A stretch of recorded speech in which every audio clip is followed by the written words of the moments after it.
Hello friends, अभी SF classes में आप सभी का स्वागत है।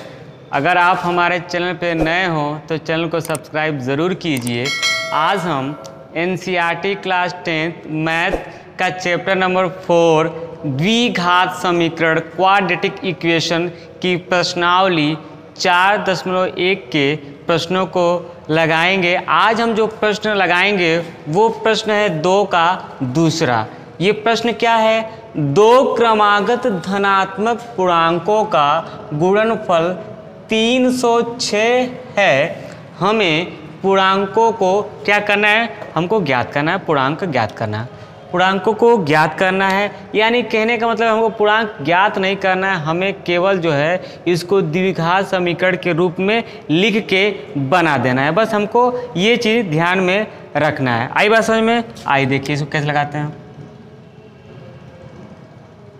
अब देखिए इसमें दो शब्द है, क्रमागत और धनात्मक। क्रमागत का मतलब होता है कि जब कोई संख्या क्रम से आती है, कॉन्जिक्यूटिव जिसको कहा जाता है, सीक्वेंस में, जैसे 1 के बाद 2, 2 के बाद 3 या 2, 4, 6, 8, 10 या 1, 3, 5, 7, यानी ये सब जब कोई संख्या क्रम से आती है उसे हम क्रमागत कहते हैं। धनात्मक जो प्लस में होती हैं, धन चिन्ह के साथ होती हैं। तो माना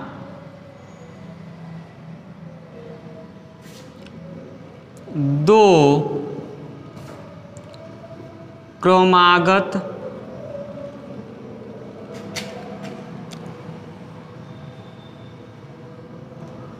धनात्मक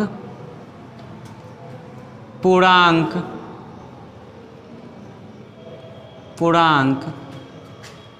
x और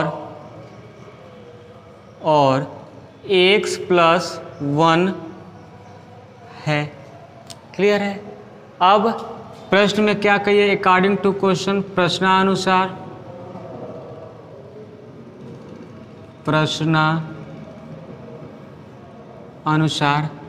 कह रहा है कि दो क्रमागत धनात्मक पूर्णांकों का गुणनफल। तो देखिए ये आपका पहला क्रमागत धनात्मक है और ये आपका दूसरा क्रमागत धनात्मक है।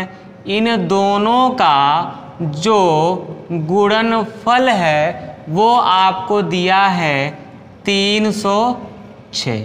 ये बातें प्रश्न में दे दी गई है कि जो पहली क्रमागत धनात्मक पूर्णांक और दूसरी क्रमागत धनात्मक पूर्णांकों का गुणनफल यानी मल्टीप्लिकेशन आपको दे दिया 306।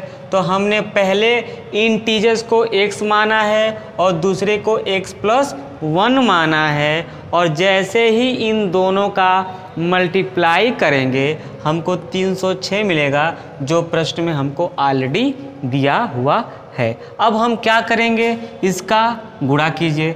x का x में गुणा करते हैं तो हमें मिलता है x²।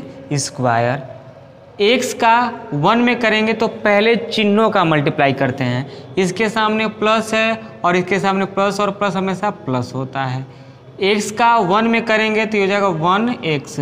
आप 1x लिखिए चाहे केवल x लिखिए, एक वहाँ पे छिपा हुआ आता है, हाइड होता है। इक्वल आपका हो जाएगा 306। अब 306 को जब आप दूसरे पक्ष में लेके आते हैं तो चिन्ह सदा क्या होती है? परिवर्तन होती है, बदलती हैं। तो ये आपका हो जाएगा x² + x और माइनस में 306। और जब ये दूसरे पक्ष में जाएगा तो इसके जगह कुछ नहीं बचेगा। जब कुछ नहीं बचता है तो वहाँ पे हम लिखते हैं 0। क्लियर है? अब ये ध्यान से देखिए, क्या ये आपको द्विघात समीकरण के रूप में मिल रहा है कि नहीं मिल रहा है? समीकरण होता क्या, उसको भी यहाँ लिख लीजिए। ax² + bx + c = 0। ये आपका होता है द्विघात समीकरण।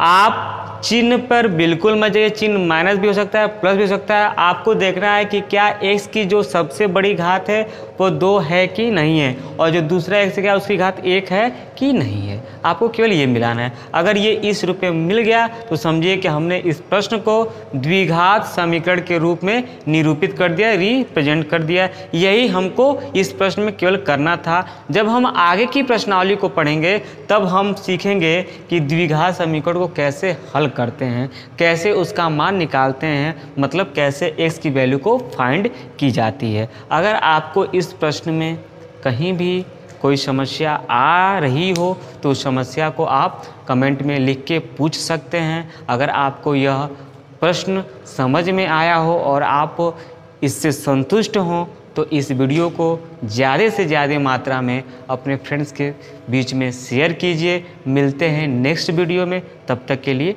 नमस्कार।